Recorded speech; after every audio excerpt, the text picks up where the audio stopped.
नमस्कार दोस्तों, स्वागत है आपके अपने channel doctor Bhavesh Kumar astrology पर।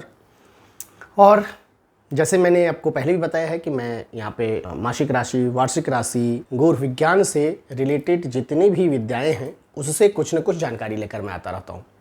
अब की बार 12 राशि अगस्त 2025 का कैसे रहने वाला है उनका राशिफल। आपकी जो राशि है अपनी राशि को समझिए और उसके अनुसार अपने पूरे महीने को बेहतर बनाइए। तो दोस्तों, ग्रह का जो गोचर का स्थिति है वो कुछ इस तरह का है। और मेष राशि वाले जातकों के लिए जो ग्रह के गोचरों का जो स्थिति है, शनि वर्तमान में 11वें भाव में है, जो कि आपके आय में, नेटवर्क में, लाभ क्षेत्र में आपको बढ़ोतरी देंगे। गुरु बृहस्पति आपके चतुर्थ भाव में है, जो पारिवारिक सुख, प्रॉपर्टी, संपत्ति, वाहन के मामलों में अनुकूलता देगा। सूर्य और बुध पंचम भाव में है, रचनात्मक कार्यों में आपको मन लगेगा। 12वें भाव में राहु और छठे भाव में केतु बैठे हुए हैं, जो विदेश से लाभ और खर्चा दोनों को इंडिकेट कर रहा है। ऋण, रोग दोनों को नियंत्रण करना पड़ेगा आपको। तो यह है ग्रहों की गोचर की स्थिति अगस्त 2025 के महीने का। अब इन ग्रहों के चाल को देखते हुए अगर हम आपकी राशि को समझने की कोशिश करते हैं तो कैरियर और व्यापार के हिसाब से अगर देखें तो नौकरी, व्यापार वाले लोगों को उन्नति और एक नई जिम्मेदारी लेकर के ये समय आ रहा है। बिजनेसमैन के लिए अपने पार्टनर से लाभ होने की संभावना लेकर के आ रहा है। अगस्त के तीसरे हफ्ता में बड़ा निर्णय लेने से बचे, ये एक यहाँ पे आपको रुकने की जरूरत है। धन और निवेश के मामले में अगर देखें तो आय के नए स्रोत खुलते हुए दिख सकते हैं आपको, लेकिन खर्चों पे भी नियंत्रण रखना है। शेयर बाजार में जोखिम ना लें। संपत्ति या वाहन का निवेश शुभ हो सकता है। प्रेम और विवाह संबंध अगर देखें हो के गोचर की स्थिति के हिसाब से तो पंचम भाव चूंकि सक्रिय है, जिससे प्रेम और नई शुरुआत आप कर सकते हैं। प्रेमी जुगलों के लिए यह समय बिल्कुल अनुकूल रहने वाला है। उसके बाद अगर आपका स्वास्थ्य देखूं तो केतु छठे भाव में है। अगर कोई पुरानी बीमारी से आप ग्रसित हैं, पीछे से काफी दिन से परेशान है, तो इसमें आपको राहत मिल सकती है। तनाव और सिर दर्द बना रह सकता है। नियमित दिनचर्या को रखें।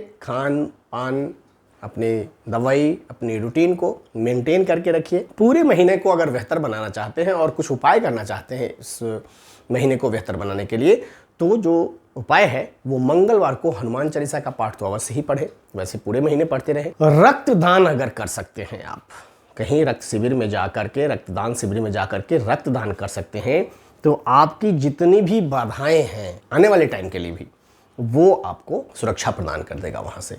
अगर नहीं तो उस शिविर में जाके, कई लोग बीमार होते हैं, देने के योग्य नहीं होते हैं, रक्त शिविर है लेकिन देने की स्थिति नहीं है, तो ऐसी स्थिति में आप क्या करें कि वहां पे जाके कुछ सेवा अपना प्रदान कर दें। इन सब के बावजूद भी आपको पूरे महीने हनुमान चालीसा पाठ करना चाहिए और ओम अंकाराय नमः का पाठ 108 बार निश्चित रूप से करना चाहिए। तो दोस्तों, ये था मेष राशि वालों के लिए अगस्त 2025 का राशिफल। यहाँ हम जो जानकारी लेकर आते रहते हैं वो आपके राशि से जुड़े हुए ही नहीं, आपसे जो गूढ़ विज्ञान है, ऑकल्ट साइंस है, वास्तुशास्त्र हो, एस्ट्रोलॉजी हो, न्यूमरोलॉजी हो, हिप्नोसिस में भी बहुत सारी चीज़ें हैं, तो इन सब की जानकारी लेकर के हम इस चैनल पे आते रहते हैं। आप अभी तक अगर सब्सक्राइब नहीं किए हैं तो आप सब्सक्राइब कर लीजिए, क्योंकि आप तक सबसे पहले मैं पहुंच पाऊंगा और आप अपनी राशि, अपनी समस्या का समाधान, ये सब लेकर मैं आता रहता हूँ। मैं आने वाले टाइम में अभी बहुत कुछ जेम्स वगैरह की भी जानकारी लेकर आ रहा हूँ कि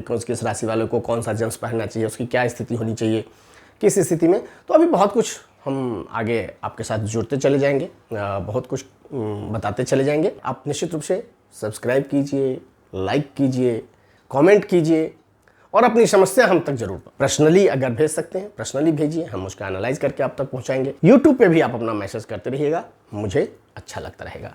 तब तक के लिए बहुत बहुत धन्यवाद। आपका महीना मंगलमय हो, इसी कामना के साथ अगले वीडियो में अगली राशि के साथ मिलते हैं। धन्यवाद।